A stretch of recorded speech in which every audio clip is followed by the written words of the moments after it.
Hello everyone, welcome to হেনামনির রান্নাঘর। আজ আমি তৈরি করে দেখাবো অমৃত স্বাদের সুজির পায়েস। আপনারা তো সুজির হালুয়া, সুজির বরফি কিংবা সুজির লাড্ডু হয়তো খেয়েছেন, কিন্তু একবার এইভাবে সুজির পায়েস তৈরি করে খেয়ে দেখবেন, মুখে স্বাদ সারা জীবন লেগে থাকবে। এত ক্রিমি, এত মজার খেতে হয়, এক বাটি নয়, মনে হবে পুরোটাই খেয়ে ফেলি। আশা করছি আমার এই রেসিপিটা আপনাদের ভালো লাগবে। ভালো লাগলে ভিডিওতে একটি লাইক দিয়ে আমার পাশে থাকার জন্য অবশ্যই আমার চ্যানেলটিকে সাবস্ক্রাইব করে নেবেন। আসুন তাহলে দেখে নিই আমি কিভাবে তৈরি করছি। সবার প্রথমে গ্যাসে ফ্লেম অন করে একটি কড়াই বসিয়ে দিয়েছি আর দিয়ে দিলাম 1 টেবিল চামচ ঘি। আর এই পায়েসটা রান্না করার জন্য ঘি ব্যবহার করতে হবে। এখন আমি কিছু ড্রাই ফ্রুটস ভেজে নেব। এখানে আমি আমন্ড বাদাম এবং কাজু বাদাম নিয়েছি। আপনারা আপনাদের পছন্দ মতো বাদাম নেবেন। আর আমি এখানে কিশমিশটা দিলাম না, আপনারা চাইলে কিশমিশটাও দিতে পারেন। কয়েক সেকেন্ড আমি ভেজে নিয়েছি। এখন বাদামগুলো ভাজা হয়ে গিয়েছে, এখন আমি তুলে নিচ্ছি।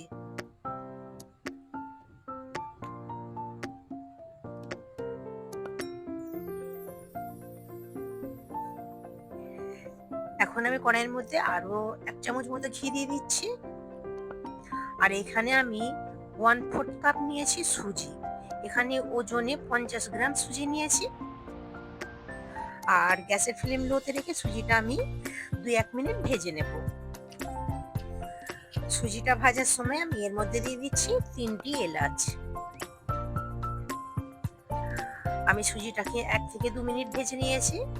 সুজিটার কালারটা একটু চেঞ্জ হয়ে এসেছে। এখন আমি এর মধ্যে দিয়ে দিচ্ছি 500 ml লিকুইড দুধ। এখানে আমি ফুল ফ্যাট দুধ নিয়েছি। আর চেষ্টা করবেন এতে ফুল ফ্যাট দুধ নেওয়ার জন্য। এখন আমি গ্যাসের ফ্লেম লোতেই রেখেছি, একটু মিশিয়ে নিচ্ছি। এখন আমি এর মধ্যে দিয়ে দেব চিনি। আমি এখানে 1/4 কাপ চিনি নিয়েছি। আপনারা মিষ্টিটা আপনাদের পছন্দ মতো দিয়ে নেবেন। এই পায়েসটাতে যে মিষ্টিটা আমি দিয়েছি এই মিষ্টিটাই ঠিকঠাক আমার কাছে মনে হয়েছে, তবে আপনারা আপনাদের পছন্দ মতো মিষ্টিটা দিয়ে নেবেন। এখন দুধটা বেশ কিছুটা গরম হয়ে এসেছে। এখন এর মধ্যে দিয়ে দিচ্ছি 1/4 কাপ গুঁড়ো দুধ।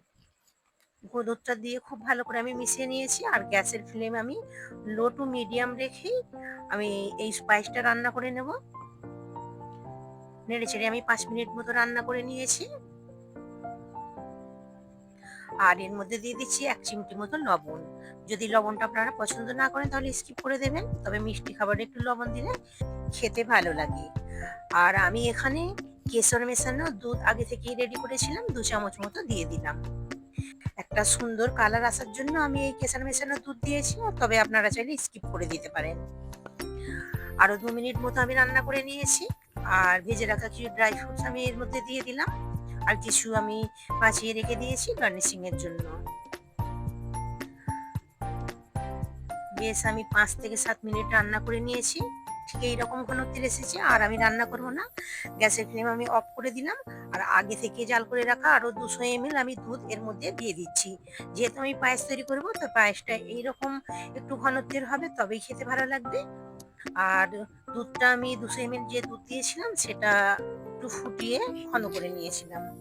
পায়েসটা রেডি হয়ে যাওয়ার পর একটি সার্ভিং বোলের মধ্যে আমি ঢেলে নিয়ে আর ভেজে রাখা ড্রাই ফ্রুট দিয়ে আমি গার্নিশিং করে নিয়েছি। এখানে কিছু আমি খেজুরও কেটে এইভাবে যে লম্বা লম্বা করে কেটে নিয়েছি সেটা দিয়েও একটু গার্নিশিং করে নিয়েছি, যাতে দেখতে ভালো হয় আর খেতেও ভালো লাগে। আপনারা এইভাবে একবার হলেও সুজির পায়েস তৈরি করে দেখবেন, এত মজার খেতে হয়, আমি গ্যারান্টি দিয়ে বলছি। আপনারা যদি একবার তৈরি করেন বারবার তৈরি করবেন। যখনই কোনো মিষ্টি খেতে ইচ্ছে করবে 5 থেকে 7 মিনিট সময় লাগে, চট করে তৈরি করে নেবেন। আপনারা একবার হলেও বাড়িতে ট্রাই করে দেখতে পারেন। আশা করছি আমার এই রেসিপিটি আপনাদের ভালো লেগেছে। ভালো লাগলে ভিডিওতে একটি লাইক দিয়ে আমার পাশে থাকার জন্য আমার চ্যানেলটিকে অবশ্যই সাবস্ক্রাইব করে নেবেন। আর রেসিপি কেমন হয়েছে অবশ্যই কমেন্ট করে জানাবেন। হ্যাঁ, আমার চ্যানেলে নানা ধরনের পায়েসের রেসিপি দেওয়া আছে। আপনারা চাইলে সেগুলোও দেখে নিতে পারেন। তার লিঙ্ক আমি ডেসক্রিপশন বক্সে দিয়ে দেবো। আবারও হাজির হব অন্য কোনো নতুন রেসিপি নিয়ে। সকলে সুস্থ থাকবেন, ভালো থাকবেন।